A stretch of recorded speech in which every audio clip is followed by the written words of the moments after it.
Bula Vinaka boxing fans, we're just 2 days away from the historic 5 versus 5 Queensberry versus Matchroom boxing event in Riyadh, Saudi Arabia. I've just done my prediction video for Wilder versus Zhang. So if you haven't checked that video out, there'll be a link in the description to that video. Go check this video out right here and let me know your thoughts. But for today, I want to break down Filip Hrgovic versus Daniel Dubois. Daniel the Dynamite Dubois versus El Animal Filip Hrgovic. This is an interesting fight, and there is a crossroads for both fighters in this fight. So what I'm going to do is look at their last 3 fights, break down their strengths, weaknesses, attributes, and who I think is going to come out on top in this fight, which is essentially the co-main event. To be honest, people, these 2 fighters have not looked the best in their last 3 fights. There have been some glimpses of, good stuff, but there's been other glimpses of, pretty controversial moments, question marks. And let me just break this down and talk about how I think this fight's going to play out. So we'll start with El Animal, Filip Hrgovic. Filip Hrgovic has been well renowned and well talked about in the last sort of 5 years around this young up and coming heavyweight that seems to really put it on people in sparring. He was the man who actually caused the cut on David Haye's eye that stopped him from fighting Tyson Fury. Apparently he also boxed rings around Deontay Wilder. There's been a lot of sparring stories about how well Hrgovic performs in sparring. Unfortunately, we haven't actually seen a lot of that greatness that we talk about, we hear about in sparring, come into his fights. Yes, we've seen him against lesser opposition, but against quality opposition, there are still question marks. So let me just break down his last 3 fights. His last 3 fights were against Mark Demori, Dempsey McKean, and Big Bang Zhang, Zhilei Zhang.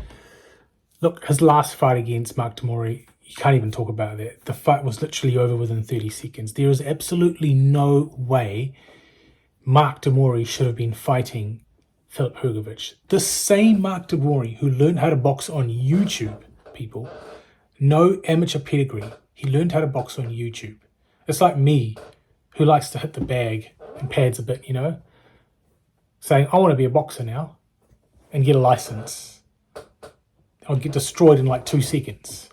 So this is pretty much Mark Demori. The same Mark Demori who was destroyed, I think in 2016, 2017 by David Haye, who had sort of been out of the ring for 2 or 3 years. David Haye would come in and destroy him within a round as well.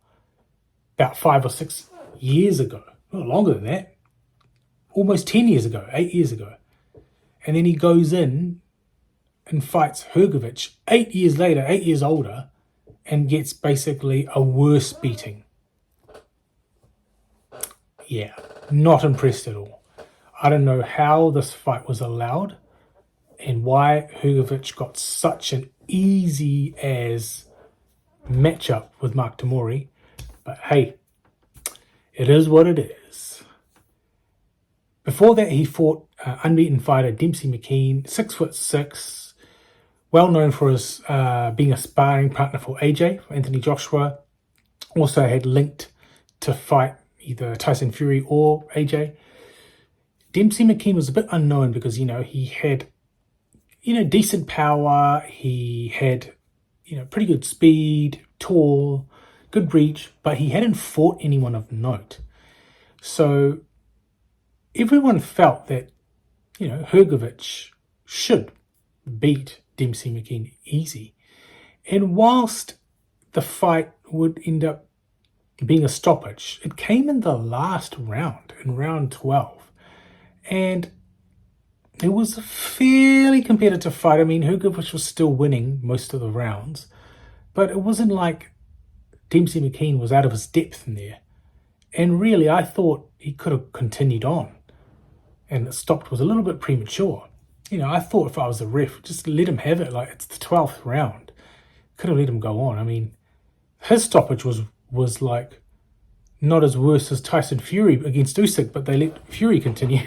So, hey, I'm not complaining as a Fury fan, but he'd lost anyway. But I mean, like, Tyson Fury looked more hurt and more trouble and was able to continue, was allowed to continue, should I say, than Dempsey McKean. So I don't know about that. And then obviously the match before that was Zhilei Zhang, and a lot of people, including myself, thought that Zhang did enough to win that fight.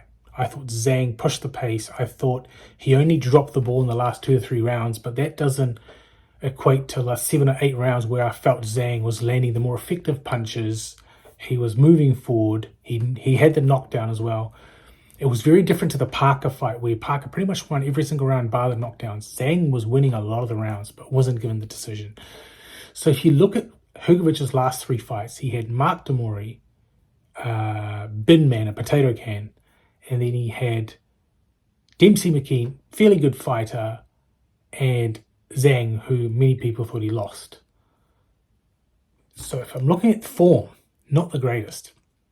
Then we go to Daniel Dubois. Dubois, his last 3 fights were against Big Baby Miller. Really good fight. Miller had come back after, obviously a long time out of the ring, being, Pharmacy Miller, as everyone knows him, and being juiced and having to obviously take time out of the ring, and also gaining weight.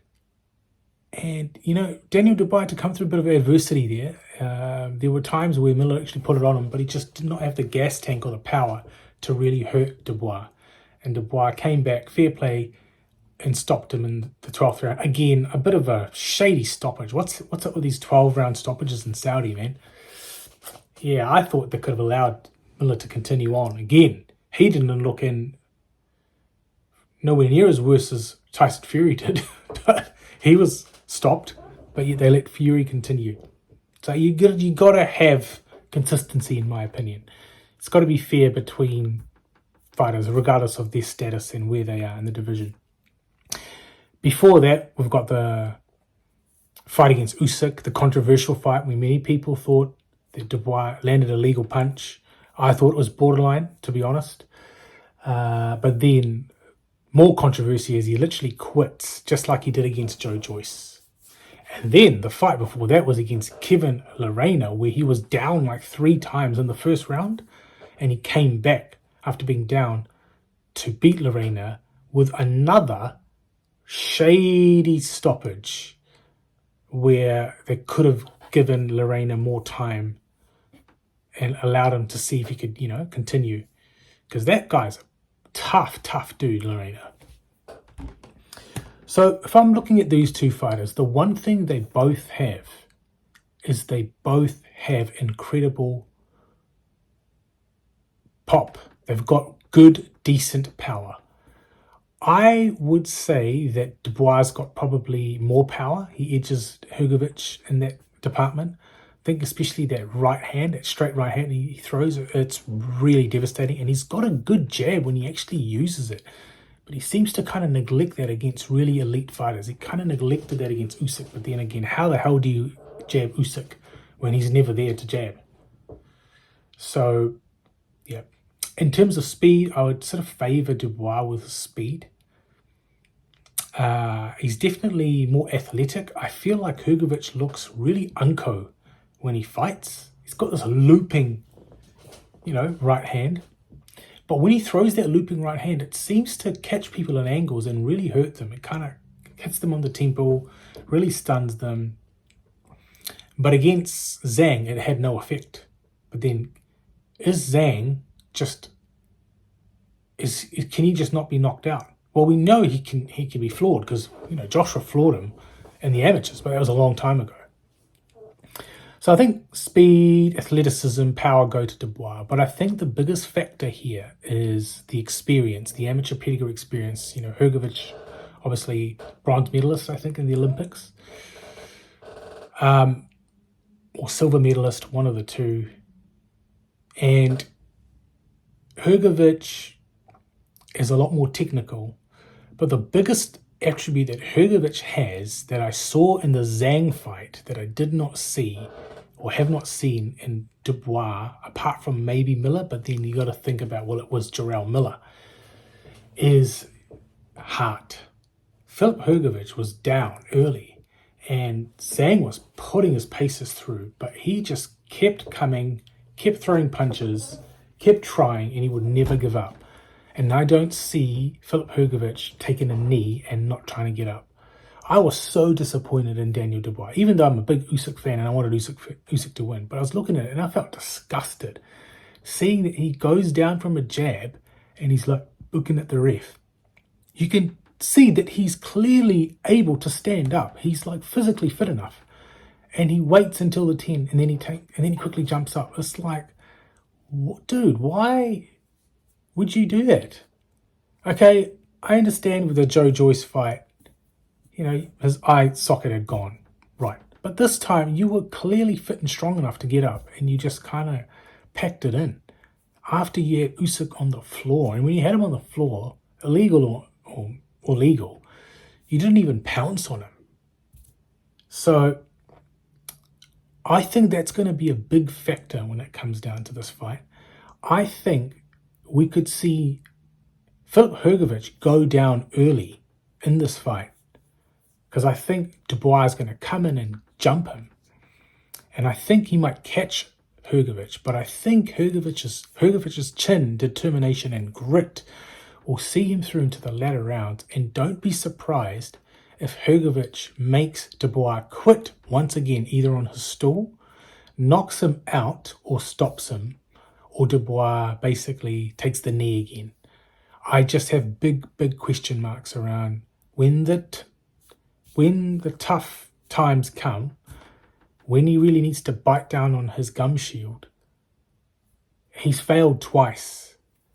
And there's a saying in boxing, you quit once, you're going to quit again. You're going to always be a quitter. Now, I can't talk because I ain't a boxer and I'm not, half the man these guys are to get in the ring. The fact that they're actually getting into the ring is amazing and incredible. So I can't say that he is a quitter in the sense that, like he's no man or anything like that. That's not what I'm saying. I'm saying from a boxing term, he's quit in 2 boxing fights. So if he's done that before, the likelihood is he could again if he's faced with massive adversity. And I think Hrgovic is the type of character that could bring that out. So my prediction for this is I'm going with Filip Hrgovic rounds 9 to 12. TKO, KO, or, Dubois essentially quitting on his stool or on his knee. That's my prediction. I would actually like Dubois to win, to be honest, because I think Hrgovic is like, I think it'd be awesome to see Dubois and AJ. So I would personally like Dubois to win, and I'd be going for him, because I think that'll be a massive fight at Wembley. 2 Brits fighting it out, both power punches, anyone could land. Still favour Joshua in that fight because he's just way more technical. He's way more cuter with his punches. But, Hrgovic and Joshua, I just think is going to be boring. And I think Joshua will get him out of there, in the late rounds again, on the form that Joshua's shown. So, but let me know your thoughts. What do you think is going to happen with this fight? Drop a comment, hit a like, and, thanks for watching Seru Bale's Boxing Pro Wrestling YouTube channel. Vinaka.